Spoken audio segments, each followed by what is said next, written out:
Rick, you were the musical one, so I was thinking you could sing.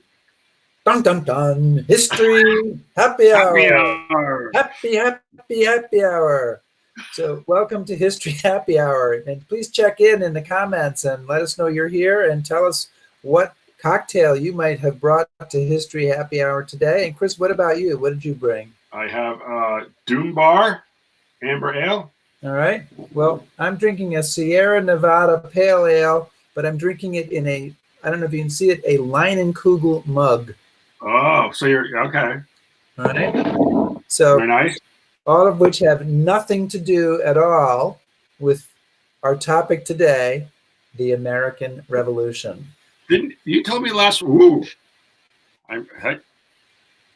we'll talk about him later. And we'll talk about whoever this is later as well. This is made by my mother-in-law 50 years ago, so we got to love that. You said you weren't going to mention that. I said I was going to mention that. All right, so we're getting off to a great start. Oh. Did I interrupt you? No, I was going to say I'm glad folks have tuned in, and we hope that this will be a little bit free form. We wanted to talk about something other than World War II, at least for 1 hour. So I think RevWar, Revolutionary War, is a topic that's of great interest to you, Rick, and me. And we're also looking at to have some real experts on about the Rev War coming up in a few shows. But until then, you're stuck with us, and hopefully we can. Way to promote, Chris. I know, but we wanted to talk about it, and it's obviously an important topic, something that's kind of fascinating to us. Rick and I slightly different perspectives. We'll get into that. Yes, we have definitely slightly different perspectives on that. But as you've probably seen on the Ambrose site, Rick is going to be leading a Revolutionary War tour at some point in the future. We're hoping it's September, but my heart says September and my brain says 2021. So we'll see. All right. Well, but we got to do a great site inspection for the trip, and we talk about it quite a bit, and we argued a lot on the trip, and we found out where to get hot wings in Saratoga. But we also, when we started doing History Happy Hour, I thought it might be great to bring the Rev War into the discussion. So we plumbed the depths of the restaurant at the Best Western in Ticonderoga, and depths low they were. I hope that there's no Best Western executives listening here, but anyway. But so I'm sure our listeners want to know, what brought you to the Best Western in Saratoga? In Ticonderoga, I was there with you, Chris. No, but what compelled you to want to go there with me? Well, of course, it's the only hotel in Ticonderoga. What I was trying to get at. You're getting back to why am I interested in the revolution? Oh, very clever. I like that. So Rick is a traitor, says Gene Templin. Go England. Thank you, Gene. I knew I liked Gene. I don't have a viewer delete button, so I can't take off Gene. But I'm a patriot. Damn it. So interestingly enough, I have found in my dad's collection of slides a picture of me on Lexington Green when I am 7 years old. So my interest in the Revolution goes back, and we didn't grow up in Lexington, although I lived there later. My interest in the Revolution goes back to there I am. I'm playing with an pretend musket. It's not even real. It's just imagined, and I'm firing it at my sister, which was, I thought, the appropriate thing to do, who was sitting there very disdainfully. But so I've been interested in the Revolution really all my life, and my interest in history goes back a long time. And being American, Chris, I naturally became interested in the American side of the Revolution. This may be hard for you to grasp. Lies, all lies. And but then starting in 1999, I moved to Boston in 1986, and some revolutionary things happened there, as you may be aware. And then in 1999, we moved to Lexington, Massachusetts, and I spent almost 20 years in Lexington and did quite a bit of writing and filmmaking about Lexington's version of the American Revolution. And if your Lexington's version would be that the revolution ended about 4 o'clock in the afternoon on the 18th of April, and the rest was just mopping up. But all those things are what got me involved and interested in the revolution. And how about yourself? Well, I mean, kind of much like you, it started as a youngster.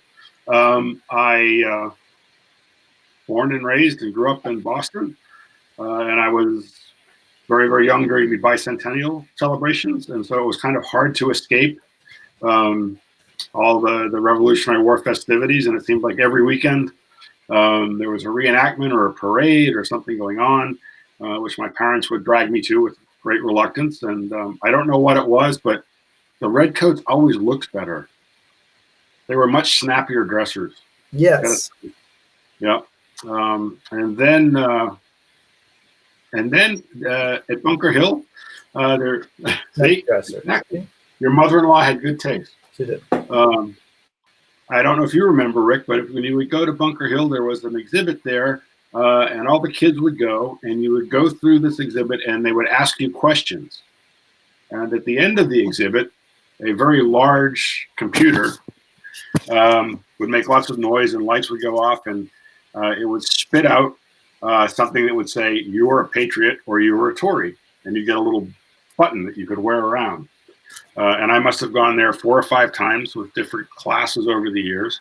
And every single time, I would be the only person in my class that would come out with the button that said, "I'm a Tory."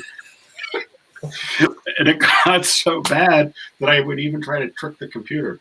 But I never came out a patriot. So my friend Paul O'Shaughnessy for years was the commander of the 10th Regiment reenactors, so reenacting the British 10th Regiment at the Battle of Lexington.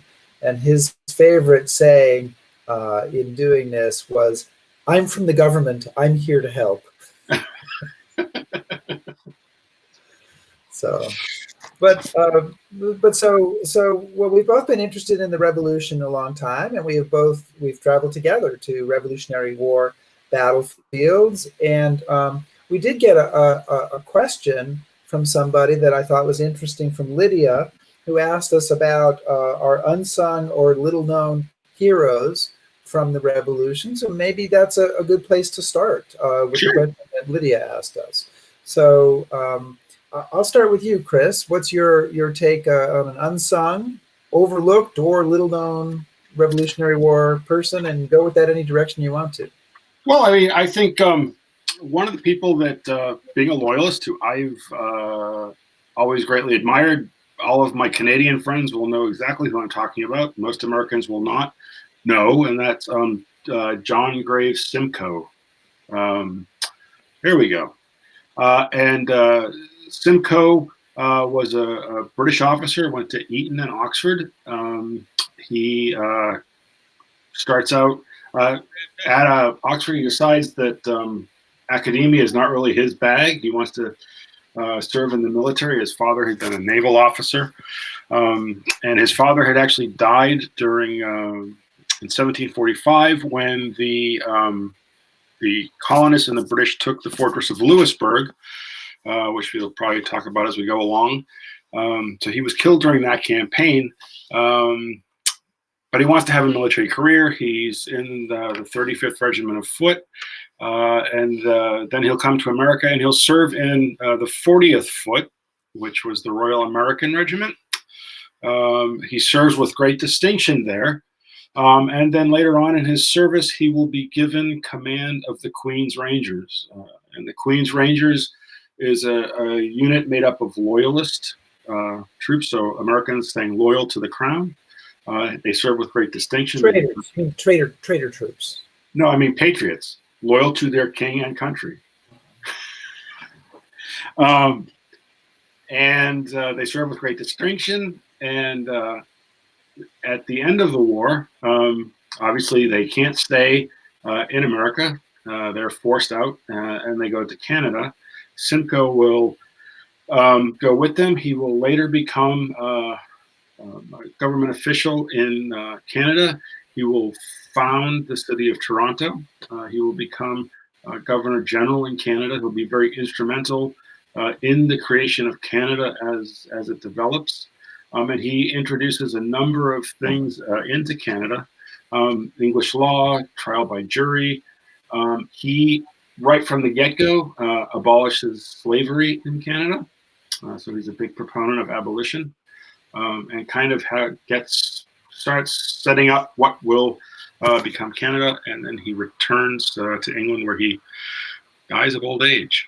So quite a distinguished career, critically important to the history of Canada, amazingly effective as a soldier, and little known in the States. I should also say that he wrote a history of the Queen's Rangers. Time with the Queen's Rangers, right? Yeah, one of the best kind of eyewitness accounts of the war that you can still get, really well done. So what's the? I would look at it. It's Simcoe. What's his full name again? It is John Graves Simcoe. Right. So you can probably still find that book, I think, on. Yeah, we could probably post our lists at the end of all this. Yes, that's a good idea. We can post book lists on the end of the thing. So my choice. So I had a number of ways to go with little known figure. Simcoe, by the way, is Simcoe. Is it not? Correct. Yes. Yep. Okay. A person who I think is largely forgotten because he died very early is a person named Joseph Warren, who was a doctor in Boston. And this is a portrait of him by John Singleton Copley. And Warren, he was in his early 30s, but he was basically very important in the Patriot movement in Boston. He's eventually made the president of the Massachusetts Provincial Congress. So he is essentially in charge of the rebel government in Massachusetts. He is the guy who sends Paul Revere and William Dawes off on their mission to warn of the movements of British troops on the night of April 18th. And it's worth pointing out here, Chris, and you and I have discussed this, that it's not really just Revere and Dawes. It's essentially Warren has worked to set up, and he is activating that night, a whole network of riders, bell ringers, people firing shotguns, a whole kind of communications network that is going to draw troops from more than 35 towns in Massachusetts, some of them 30 miles away from Boston, down to battle the British as they're coming back from Concord to Boston. And he himself takes part in that fighting, and he is helping to coordinate the American troops fighting that day. And again, something worth talking about, and I think we're going to try to talk even more about this at some point. There is a lot of coordination. This is not just Minutemen firing from behind the walls and trees at the British. There's some careful coordination to put a lot of American units in a position to be able to fight against the British on the battle road back from Concord all the way back to Boston. And he's involved in that. He is then made the Major General commanding the Massachusetts militia. And at the Battle of Bunker Hill, he's just been made the Major General a couple of days before. And so he does not want to disturb the existing command arrangements, even though the American commanders essentially ask him to take over. He says, no, I'm going to fight as a private. And he does so, and he is killed in the fighting that day.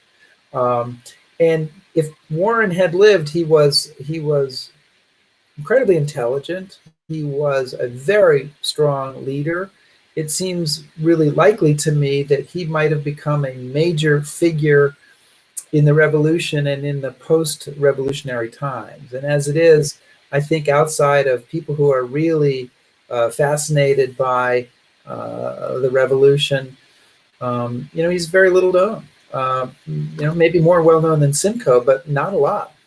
Well, I would add to the Warren story, one of the other things, the great what-ifs of the revolution and Warren from a loyalist perspective, is that even in Boston, as we were approaching the start of the war, with the animosity and the hatred and the bitterness and the anger that's coming out of this situation, which is a civil war, Loyalists in Boston at the time said that Warren was always very gracious to them.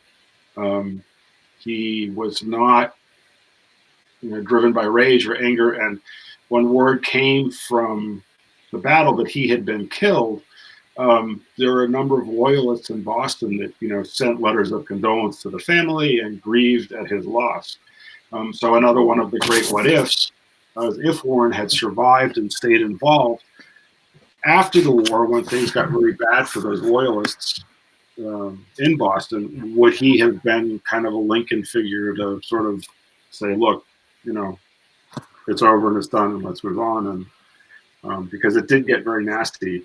And he was very young. He was, I think, 34 or 35 when he died. So he was way younger than people like George Washington or John Adams. He could have been easily an important figure into the early 1800s, Right. beyond.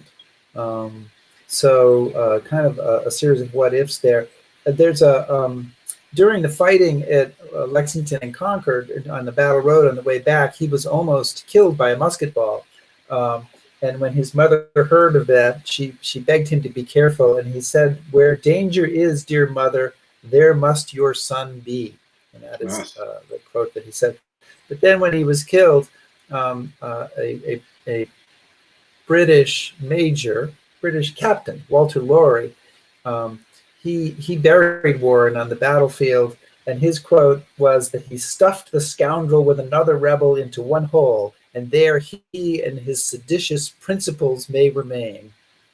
Just well, the other humane thing is, treatment from the when they went to find his body, Revere was able to identify him because he'd done his dental work. Yeah. So we have a question from our guest from last week that I don't think we can completely ignore. Joe Balkowski asks, who, in your opinion, fired first at the Battle of Lexington? Give it Rick? you want me to go first, or do you want to go first? Well, I will say without question, it was the rebels, without question. I think that by that point, they wanted a spark. They wanted something to get going. They wanted this revolution to start. The British, for their part, had been told, you have to keep a lid on this. Part of the reason they're going there to seize the powder is to take the arms away from the rebels. They're not going to instigate a war. They're not going to fire on subjects. They hadn't been read the Riot Act, so legally they couldn't even start firing. So without question, it was Rick's friends. One of the interesting things that I always find fascinating on that day, and I've read dozens of eyewitness accounts of that battle and poured through them, as I'm sure has Joe, who himself researched a Lexington Concord book early on in his career.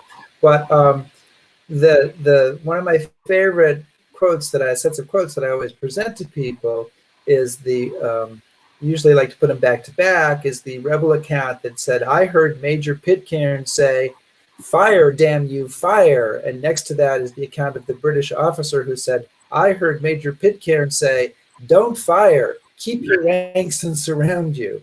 So I think that eyewitness testimony is tough to go by in this.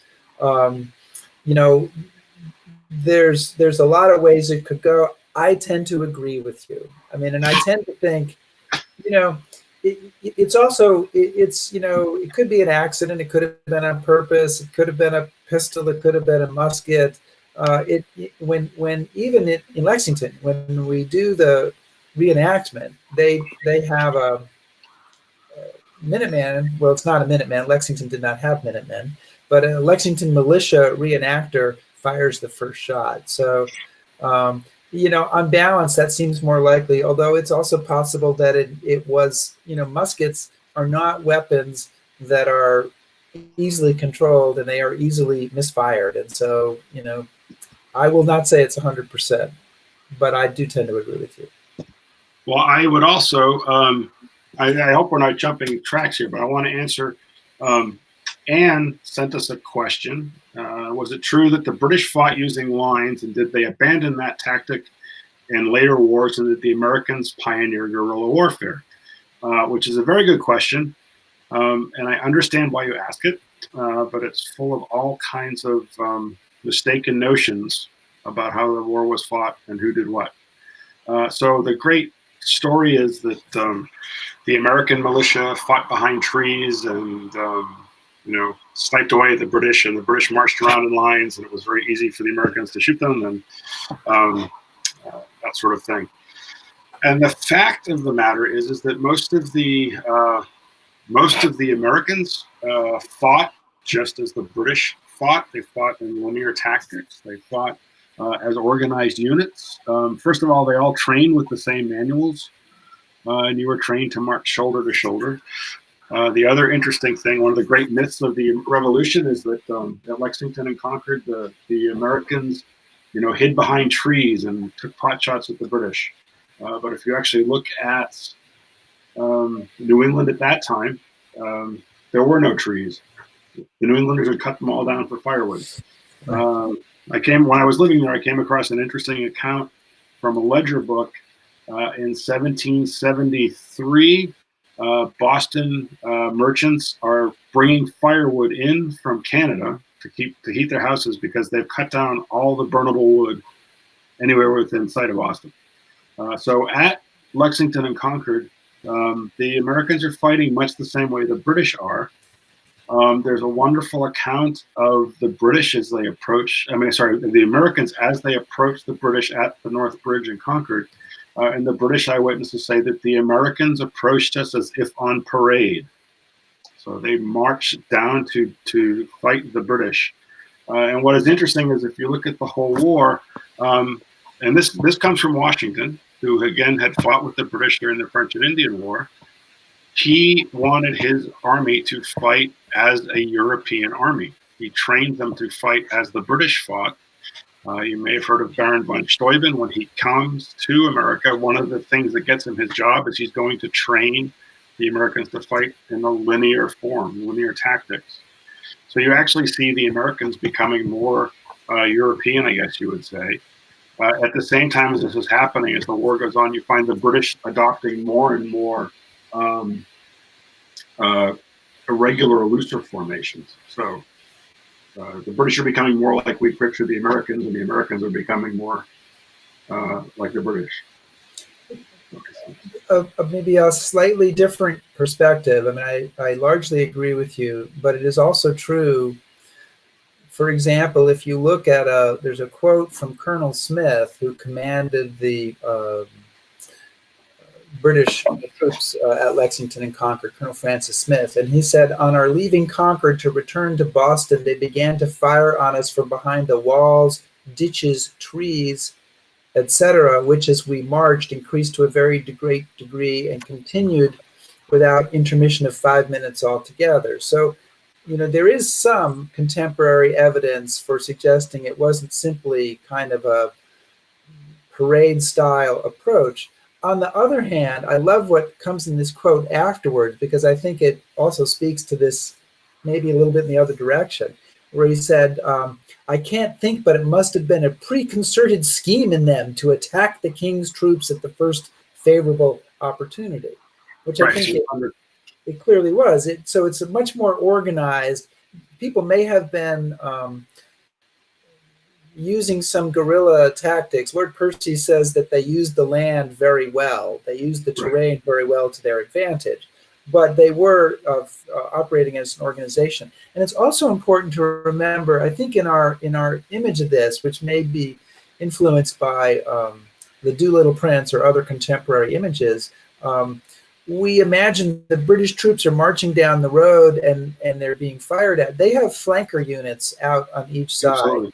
Going those, far more than musket range, maybe a quarter of a mile out on each side, so that they are clearing people out of the woods. I mean, when you look at there's what everybody describes as very hard fighting all day, and at the end of the day, there's 72 British soldiers and 49 colonials dead. This is not a great number of people for the dead for the number of people who were involved in the fighting. So, the British were not completely just marching on the roads saying, "Look, we're a target in our red coats." So there's a little bit of mythology there. Well, I think to add to that too is that we separate these two events, but 20 years earlier, well, not even 20 years, 10 years earlier, the end of the French and Indian War, and a lot of these people that are fighting at Lexington and Concord that April morning are veterans of that earlier war. So they're bringing that knowledge of how to fight that fight. We had a question about Robert Rogers of Rogers Rangers earlier. They're experienced soldiers. So Rogers had fought, again, great distinction during the French and Indian War, led ranger units, and they actually get the credit for being the first U.S. Ranger unit. The Rangers trace their lineage to Robert Rogers' unit. And then during the Revolution, Rogers stays a loyalist, and then he raises troops to fight for the king. But the point I'm trying to make is people on both sides had fought in a war a decade before. So particularly amongst the New England militiamen, they had some sense of the battlefield, and as Rick said, how to use the land and use the terrain. It's been argued that that they may have been more experienced soldiers than the British troops there on the 19th Absolutely. Because Absolutely. they had, many of those soldiers were conscripts who had not fought in any battles at all. So, where do we go next, Chris? Well, I mean, are there any other folks that we think don't get the shout out they deserve? We tend to be talking a lot about Lexington and Concord. Well, so sure. Let me start with a brief one, and we can go on to some other ones. But here's somebody who I think, maybe it won't be brief, I think doesn't get enough credit, although we all know his name, which is Benedict Arnold. And, yeah, good man. So he may not be an overlooked figure, but he is an overlooked American hero, I think. And Chris, you sent me recently this picture of a plaque on a house in England, in London, right? Did you just come across this? This is where Arnold lived after the Revolution. So we all remember Arnold as a traitor, and some people say yes, and he was the hero of the Battle of Saratoga. He was the hero of a lot of things in the first 2 years of the Revolution, and he was a man with drive and vision and imagination and leadership abilities. He puts together an army and marches them through Maine, through the wilds of Maine, through some of the most difficult terrain imaginable, marches them up to Quebec, where he and then General Richard Montgomery launch a midnight New Year's Eve assault on a fortified city during a blizzard because the enlistments run out the next day. Right. What could go wrong there? So they failed to take Quebec, but they could have. There weren't that many British soldiers in Quebec. It could have gone the other way. Benedict Arnold would have been a huge hero at that point. But then he's also involved in, at one point, he raises a navy on Lake Champlain and fights off a British fleet, which leads the British to end their attempts to come south in 1776. And so they don't come south to Saratoga until 1777, at which point the Americans are able to defeat them. And there's another battle at Fort Oriskany during the Saratoga campaign where Benedict Arnold comes out and he uses a trickery to essentially relieve the British siege of the fort at Oriskany. And I'm not even getting into him at Fort Ticonderoga with Ethan Allen taking those guns that end up being used by Henry Knox and brought down to Boston and put on Dorchester Heights. So I don't think that Arnold gets enough credit for the positive things he did for obvious reasons. Right. Yeah. Well, and I would say that Arnold, certainly amongst the most capable American commanders, I find that he falls victim to kind of the chaos that is in the American command or the American government. I mean, he's one of these people, I think, that sees the army and sees what has to happen as a national organization, and so he's going to Congress and he's demanding, funds and support that he's not getting. Whereas, and I think, that causes the discomfort that he, eventually causes him to do what he does. He's ahead of the curve, I think, in realizing what is going on and what it's going to take to actually achieve victory. And he falls victim to the chaos and the dissension in the Continental Congress and jealousies and pettiness and all kinds of things. But I also certainly don't think that the American Army would have been in the shape that it was later on in the war when it becomes a much more professional force without him. So we have a questioner who asks us about Nathaniel Greene, who is a Rhode Islander, Quaker family from Rhode Island, who becomes a general in the American Army, and who is he is also, that's probably a pretty fair thought to say that he's an underrated commander. He is involved in fighting in the South later in the war, in which he doesn't win a lot of victories, but he manages to lead Cornwallis on a merry chase through the South, and probably does a lot to reduce the effectiveness of Cornwallis's fighting force. And so he's probably a bit underrated as well. Well, yeah, and I would say of Greene and reminds me a lot of Washington, insofar as that they don't win a lot of victories. Right? They're maybe not tactically as astute as some of their opponents, but what they do understand is what is important is to keep the army in the field. So both Greene and Washington realized it doesn't matter how many times you knock me down, as long as I'm there to get up again at the end of the day, we'll eventually wear them down. So Greene is a master of that. And the other thing that Greene is incredibly good at is using what he has. Now, all throughout the war, and this gets back to our earlier question, there are large numbers of militiamen that fight with the Americans. So they're called out for whatever the emergency is. Washington, for his part, hates the militia. He wants them to go away. He wants them all trained to be professional Continental soldiers. And he has some success with that, but not as much as he would like. Greene, values trained regular professional soldiers, but he understands that the militia are part of this army, and he learns how to use them. And he uses them to great effect in the Southern campaign at Guilford and Cowpens. And he'll tell them, I understand that you're not going to fight this whole battle against the King's troops, but all I need you to do is fire 3 shots. Right, that's Cowpens, right? Right. Yeah. And if you can do that, then you can go. And they do it. And what he understands is by doing that, you're wearing the British down. You're keeping, every time you hit a British soldier, he has to be replaced. And the only place he's going to be replaced from is many hundreds, if not thousands of miles away. And Greene gets that. So he understands the nature of the war, the conflict, and he understands the nature of the army that's fighting it. So yeah, he should definitely be remembered. So we have another question about the AMC Series Turn. Have you seen that series, Chris? No. It's about the Culper spy ring, and it, as the questioner says, the questioner is my wife.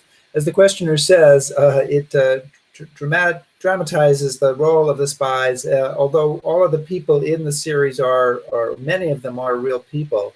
And the question is, how important was the Culper spy ring really? Do you have a perspective on that? All I would say is that that Washington really uses intelligence and spies probably much more so than anybody else had up to that point. he certainly embraces the notion of figuring out what's on the other side of the hill. And I think part of the reason for that, and this touches on intelligence through history, he realizes that spies and all that sort of espionage intelligence, it's a force multiplier. So Right. if you're inferior to your opponent in the field, one way to best him is to learn more about him. So he relies very heavily on spies. This is probably the point in the conversation where I can bring up the Ghost Army. There you go. I did that for you, Rick. Thank you. But one of the great things about Washington, and it fits right into what you're saying, is he's a risk taker, and he's also good at the bluff. So when he is commanding the American troops in Boston in the winter of 1775, early 1776, he has almost no gunpowder. And one of the things he does is he has them pile up empty barrels, stenciled. They fill them with sand and stencil, information on, so that it appears that they have much more gunpowder in the Somerville Powder House. It's in Somerville now. Than they really do, because he knows that there's probably somebody reporting back on him. So his understanding of intelligence is not simply I spy on you, but I understand that you're probably spying on me, and I don't want you to know that I don't have any gunpowder. And so when he puts those cannons up, somebody was asking us earlier about Henry Knox and the fabulous feat of bringing all these cannons, heavy cannons from Fort Ticonderoga to Boston. When they put them up on Dorchester Heights, the truth is Washington doesn't have very much gunpowder. He can probably only fire those cannon a few times, so that if the British in Boston really wanted to stay, they probably could have. They were probably pretty much convinced to go even before the cannon were up there, but they realized once they were up there that it put them in a tough place if Washington had the gunpowder, and they didn't know that he didn't. So interesting, we think of Washington as, I cannot tell a lie, I did chop down the cherry tree, but he's good at bluffing. He's interested in intelligence. He's ready to fool the enemy any chance that he gets. And he's a turncoat. Not by my view of things. He's a fine general, president, and distiller of fine whiskey. And well, my wife would agree with distiller of fine whiskey. Didn't she do some research on that that led to the restoration of the distillery there? Yeah, she transcribed Washington's ledger book, and she kind of discovered or sorted out that Washington made a lot more money as a rot gut liquor distiller than he ever did as a farmer or a planter. So, thank God. Where is he today? Is all. Yeah, we could use some more. But let's see, just kind of looking at some of the other questions. Neil had asked about Joseph Plum Martin. For those of you who don't know, Joseph Plum Martin wrote a book called Private Yankee-Doodle, and it is one of the few accounts by a private soldier, an ordinary soldier in the American Army. An absolutely magnificent book. And he talks not only about the experience of fighting during the Revolution, but he gets a little bit into the psychology of what motivated these men that fought in the Continental Army. I think one of the things that we need to remember is just how close the Americans came to losing it all, and just how small the Continental Army became, because people didn't want to fight in it. And people didn't think that it was going to win. There were several points during the war where there are more Americans fighting for the British than were fighting in the Continental Army. And Martin talks about this, and he talks about what motivated this real hard core of young men to kind of stick with it. So again, Private Yankee-Doodle is a magnificent book. It gives you some real insight into the guys that really do the fighting, the young kids that really kind of saw it through. So, John Adams famously said that he thought about 1/3 of Americans supported the revolution, 1/3 were opposed to it, and 1/3 were like, "Please leave me alone. Leave me alone." I'm going to quarantine for a while." and try to avoid the trouble. And when you talk about Benedict Arnold, I mean, I think part of what happened with Benedict Arnold is he probably made a judgment that which side he thought was going to win, and he really would rather be on the winning side than the losing side, and he was just really wrong. Well, and given what he saw when he looked around, it would have been hard for him to come to a different conclusion. I mean, I think, again, that's one of the remarkable things, is that the Americans were able to win, if you think about it. Just how close they came so often to just being defeated. It's amazing that they succeeded. Yeah, we could all be subjects of the Queen, and God bless her. God bless her. She has been queen since the Revolution, hasn't she? Pretty much at this point. Yeah, pretty much. Pretty much. Hey, so one of the things that that we said we would do, so let's try to do it, is talk about some interesting RevWar sites. And as it turned out, when we started to look at that, we ended up in a very interesting subcategory of that, which is interesting RevWar sites that are not in the United States of America, which is a pretty small category. But some of them are in the town that you're in, Chris, in London. And so if you want to talk about any of those, I can try to pull up the pictures here, and we'll see how good I do. All right. So you have to start. Give me a place. Which picture to pull up? Oh, okay. Well, why don't we start with Kew Palace? Okay. Where I just saw it here, and it just went away. Yeah, there it is. Okay, I can find Kew Palace. You can start talking. It'll be there. I guarantee it. I mean, as a loyalist, obviously, it's kind of a special place, and it's that is Kew Palace, and one of the things that is the home of George III, King of England, or his his favorite residence, and it's still there. You can go inside. One of the things I find really interesting about it is it's not opulent. It's very kind of subdued, given the fact of who he was. George III is painted out to be the great villain of American history, and like so often happens, historical figures are a lot more complex and a lot more interesting. He was known to be very family orientated. He wasn't a typical European monarch. He didn't have lots of mistresses and go crazy. He was very interested in horticulture and gardening and whatnot. He did prosecute the revolution. One of the things that is interesting, though, is at the end, he was very forgiving and understanding of what had happened. There's a wonderful moment. John Adams, who of course was kind of important to the revolution, he goes to London, and he is the first ambassador to the court of St. James. And Rick just posted, that's a picture of Adams' house. Adams' house. Yeah, isn't that awesome? It's still there. Or we'll get into that in a minute. But Adams, he has to present his credentials to the king as the ambassador for the United States. And he commented about, gee, I wonder how this is going to go, since I'm one of the guys that fomented this rebellion.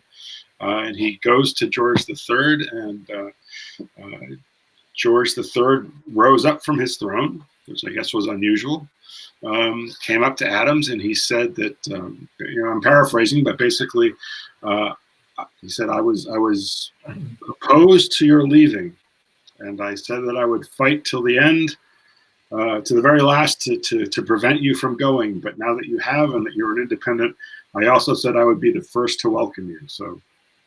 That scene is reproduced in the John Adams miniseries with Giamatti playing John Adams, and it is the only scene in the miniseries that is word for word what was spoken in reality, because somebody had the presence of mind in that room to write down what John Adams said and what George III said, and I always find that really quite striking. I've shown John Adams' house here, but I'm going to hide it for a minute because I want to show something else related to George III. I think this is Norfolk House. Norfolk House, yeah. And so what's interesting, Chris, as you well know, we visit Norfolk House on World War II tours because General Eisenhower had a headquarters here. I think during, especially leading up to the invasion of North Africa. Well, more And importantly, Frederick Morgan writes the first D-Day plan there. more importantly, Frederick Morgan, the great hero. We should reference you back several episodes of the show. If you're not keeping up with the previous episodes, we're not going to tell you what's happening up till now. But it's also the building in which George III was born. He was born there. So that's crazy. Well, I think it's great. And I think the other thing, again, for Americans to know about George III is he's the longest reigning monarch until Elizabeth and Victoria. And he finally dies 1820, and he suffers. They're not sure of his disease, but he was incredibly sick. So he was battling some pretty debilitating health conditions, but he basically oversees the defeat of Napoleon. So he manages Britain through probably one of its most trying struggles and commands and sees the defeat of Napoleon. So he has a very long reign, and he does a lot. People with a lot more knowledge of the royal family and the Georges than I have. I will also say that it's during that reign that you start to see a shift from absolute monarchy to a much more kind of democratic, not democratic, but figurehead monarchy. I don't know how you would say it, but basically it's not just, a despotic king saying you will do this, therefore constitutional monarchy.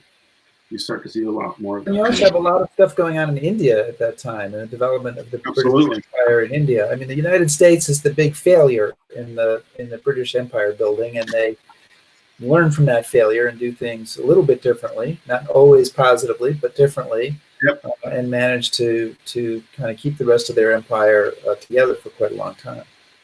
Yeah. I want to go back to. Yes. So how far is that from where you live? It's about a 15-minute walk, 20-minute walk. So what I find interesting, is John Adams goes to London as ambassador for the United States, and this is before George Washington is president. It's in the era of the Articles of Confederation, but he rents this house, and because of that, Grosvenor Square, which is, if you turn the camera around, there's a big park there, and that's Grosvenor Square. That has been like the American center of London for 200 years. Well, and I was going to mention, if a lot of our guests have been with either you or I to London on a World War II tour, you've been there. You may have actually looked at that house and not known it. But yeah, Grosvenor Square. It becomes where the American Embassy is, where Eisenhower will have his headquarters, and it was called Eisenhower Platz by the British during the Second World War because there was just so many Americans there. And now, if you go there, there is a statue of Eisenhower, statue of Roosevelt, a statue for the Eagle Squadrons, which are the Americans that fought in the RAF during the Battle of Britain. And also very movingly, I think, the 9/11 memorial. So it's still, the American Embassy's moved, but it still has a definite American presence. 14 Grosvenor Square is also where the Ralph Ingersoll dreamed up the Ghost Army. I'm sure you mentioned that on your tour. I'm sure I do. Absolutely. Absolutely. Sure I knew that. So wait, so you gave me grief about mentioning Frederick Morgan, and every chance you have, you've been plugging the Ghost Army? Correct. What's the issue? Okay, sorry. Just moving on. So I hope I didn't I was trying to show another building, Chris. What building is this? That's Arnold's houses. That's Benedict Arnold's little London abode. Oh, I was trying to pull up another one because I also think we have an image of. I thought this was it, but I thought this was Benjamin Franklin's house. Is this not? I think that one's. Who knows, but it's interesting too that is another site, another RevWar site in Britain, would be Benjamin Franklin's house from when he was an ambassador or a representative of several of the states. And that is now kept as a museum, and it's the only house that he ever lived in that I think still stands. And my friend Caitlin Hoffman is, or was at least until recently, and I hope still is, working there as part of the staff at that museum. So that's kind of cool that there's a Benjamin Franklin Museum in London, Museum House in London as well. Which is not that far from the Jimi Hendrix Museum, so that's important too. Well, those two guys, a lot of people don't know about the connections between Jimi Hendrix and Benjamin Franklin. So if you could just explain those now, I think we would all we would all be really grateful. They're both American. So when we started talking about non-American or non-USA RevWar sites, one that you and I have visited together, which is a fine place to visit, is Crown Point, which is a fortification. Was started out as a French fortification, then became British, then American, up on Lake Champlain, and it was basically it was never really assaulted as a fort, but it was used as a staging area by the British when they were coming south and by Americans when they were going north, and it changes hands a bunch of times. And it's a pretty spooky place to visit. There's a big fire there in 1774. It burned down all the wooden parts of it. So what you have left are a couple of the barracks buildings. And of course, all the ceilings are gone and the wood is all gone. But it's just right there on the lake, and a kind of a monument to all the fighting, which 90% of which is forgotten, that takes place in efforts to go up and down Lake Champlain and try to cut off New England from the rest of the colonies. Well, and I think one of the things that I find fascinating about that barracks is, we talked about, Rick had mentioned, the British Empire. This is a period when the empire grows and expands all over the world. And the barracks at Crown Point are built to a plan that's drawn up in London, that whenever British soldiers go out somewhere and they need to build a barracks, that's what they build. And if you've been with me in Scotland, for example, if you go to Ruthven, there's a place called Ruthven Barracks that figures prominently in the Jacobite story. The buildings are exactly the same. Same plan, same blueprint. And I just find that very interesting. And we're talking about Pax Romana with their roads. This is kind of that same idea. And a little bit north of there is the city of Quebec, and I am there's a lot of images I could show. I'm really just showing at this point the Plains of Abraham and from the air. And the great thing about Quebec as a RevWar site is Quebec is history layered on history. So you have the 1757 battle in the French and Indian War that results in Canada becoming a British dominion. And then you have 15, 17 years later, you have the attempt by the Americans to attack Quebec in 1775. And you can see, if you look, we put this up full screen, and hopefully the quality is good enough. You can see how high it is up on those cliffs. And General Montgomery's force, which was the right-hand flank of the two-flank attack on Quebec, was coming around and then was going to have to find a way up those cliffs, up part of them into the upper city there. Well, Benedict Arnold led his force from the other direction. And what I think is really cool about Quebec is there aren't many places where urban warfare took place that you can walk down the streets where it took place, because urban warfare tends to be really destructive of the urban areas, and especially as we've gone on to later wars, World War I, World War II, when there's urban warfare, a lot of those streets are just completely different than they used to be. But in Quebec, there's a lot of original buildings. There's a lot of streets where even if there's new buildings, the streets are in the same place. You can walk around the fortifications of the city, and you can really get an idea of what happened and where it happened. And if you go with your friendly fellow Chris Anderson, Stephen Ambrose guide. You can even stand there at the spot where General Montgomery was trying to find a way in and find a way up those cliffs and was killed by Canadian riflemen on this spot. And I just think that Quebec is a fantastic site for studying and kind of getting a feel for the revolution, especially since so much of the old city that was there in 1775 is still there.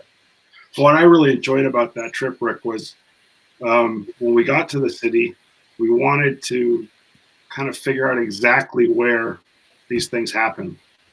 And I remember we had a great afternoon with all of our accounts and our maps, going up and down streets. I enjoyed walking down the hill more than walking back up. But it was great to actually, because so much is still there, to walk around and actually nail down where this stuff happened. And that was a lot of fun. The other thing I find fascinating about Quebec and about a lot of these RevWar sites is how personalities, how their paths cross. So one of the things that I found in studying the war is that it was a civil war. No matter what side you come down on, these people are all British at the start of it, and they have had history before, and their paths are crossing much like they did during the American Civil War. So one of the stories coming out of Quebec that I think is kind of interesting is Guy Carleton, who's the British officer commanding the defense, to great credit. And he's one of the personalities I think people should know more about. And he's fighting Montgomery, who's leading the American force. Well, during what the British had called the 7 Years' War, what we call the French and Indian War, Carleton and Montgomery had served together during the British attempt to seize Havana. So they were familiar, they were known to one another. They had fought side by side.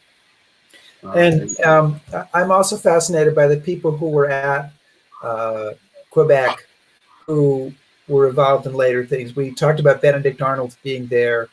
His aide was a 19-year-old named Aaron Burr. There was an officer from Virginia leading a company of riflemen named Daniel Morgan, who was captured by the British, exchanged in early 1777, just in time to become an important figure in the Battle of Saratoga that takes place later that year. And then I think the Southern fighting is not my area of expertise, but isn't he also involved in the Battle of Cowpens? And so he's a very important figure. Henry Dearborn, who later became Treasury Secretary of the United States, is at that battle, and other people. And it's this forgotten battle. So I agree. I think it's a really kind of a cool intersection. And there are other people. I think that they've identified a couple of dozen people who fought in both battles, who fought both in 1757. People on both sides who fought with each other in 1757, against each other in 1775, in basically the same place. Yep. So, Chris, I want to. We have a few minutes left. Maybe we'll run 2 minutes over, but I want to put a picture up here because we talked about this picture, and I'm going to put it up, and I'll hide you and I, and hopefully you can still hear us talk. But this is a picture of the surrender at Saratoga, and we've been at this site, and that's General Gates in the middle. That's the Johnny Burgoyne, the British commander, on the left. I think Daniel Morgan is there in that fine white suit on the right. But you were telling me about somebody in this picture that's kind of an interesting story, and I have one as well. So you go first. Okay, so he's lost in the crowd there, but William Prescott, and he's one of the characters who, again, I think is very overlooked. He commands the Americans at Bunker Hill, and Prescott is responsible for where the redoubt is placed. He's the guy that basically keeps the Americans in the redoubt and commands them when they deliver the first great check to the British, when the British realize, hey, these Americans are going to stand and fight. And he's hugely important, instrumental during that battle. In recognition of his service, he's given command of a Massachusetts regiment. He participates as a colonel in the campaign in New York. And then he just drops off the map. He just kind of disappears. And he shows up in that Turnbull painting. So people think that he had some involvement in the battle at Saratoga, but they're not sure what that involvement is. So here's a guy who's critical at the start of the revolution, and he just disappears. And we'd like to know more about him. So there's somebody in this painting that interests me as well, and he is over on the far. As I look at the screen, he's on the far right-hand side, leaning with a little bit of casual attitude against that cannon, and his name is Ebenezer Stevens. And if you look at the picture, one of the things that I think is kind of interesting is he's actually bigger in this picture than anybody else. He's bigger than Daniel Morgan. He's way bigger than Burgoyne. And you could say, well, that's just that's because of perspective or whatever. But the artist has chosen to make him bigger. And Ebenezer Stevens grew up in Boston, was involved in the Boston Tea Party, left an account of his experiences in the Boston Tea Party, gets involved in artillery, and up in at Fort Ticonderoga, he is one of the people who thinks that that they should put artillery on the top of Mount Defiance, and nobody will listen to him. And so he and another guy go out to do an experiment to prove that you can fire artillery essentially from Mount Defiance and hit boats in the water, hit the fort, and people ignore this experiment. But what's interesting is that the person that he performs this experiment with is, in fact, John Turnbull, who paints this painting. So, in other words, it's not simply that Ebenezer Stevens, who is an artillery commander at Saratoga, it's not just because maybe he has an important role there. It's because he's a buddy of the painter. And so, all about who you know. And if you get in on that close-up here, and I think we can have him join us, there he is as a buddy of the painter. And then I found recently in the National Portrait Gallery, there's another painting of him by John Turnbull, done 15 years later looking in the same direction in 1791. So, and Turnbull also has a really interesting history. We look at these paintings sometimes and we imagine, we think about the people in the paintings, but we forget about the people who made them. And both John Copley and John Turnbull, who knew each other and who were probably two of the major painters at the time of the Revolution and shortly thereafter in America, both have really interesting stories in connection with the Revolution. And so that's a whole nother probably a whole nother topic for us someday. Yes. Well, I was going to say, we this was a little kind of all over the board. It's a huge topic, but it's one that Rick and I really love. And as we go forward, we'll probably revisit this. We're working on some folks that can come and talk to us about some real kind of detailed stuff about the Revolution. So we encourage you to shoot us some questions about it, but we're going to revisit the topic because it really is fascinating. Yeah, it's and we are only 5 years away from the 250th anniversary of the Battle of Lexington. I mean, I think we're only going to see a lot more in the coming years about the Revolution, and it's a fabulous, amazing story. And like World War II, it's a story with a million avenues and rabbit holes that you can go down, and interesting people and stuff. So I look forward to exploring it on the Stephen Ambrose tour sometime soon, and leading people there and talking about it soon with you, Chris. Excellent.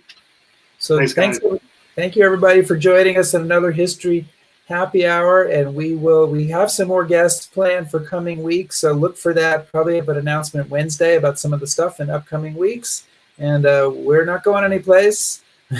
We're here. Neither are you. And neither are you. There's our tagline. Thanks, Chris, and thanks everybody else for joining us. Take care.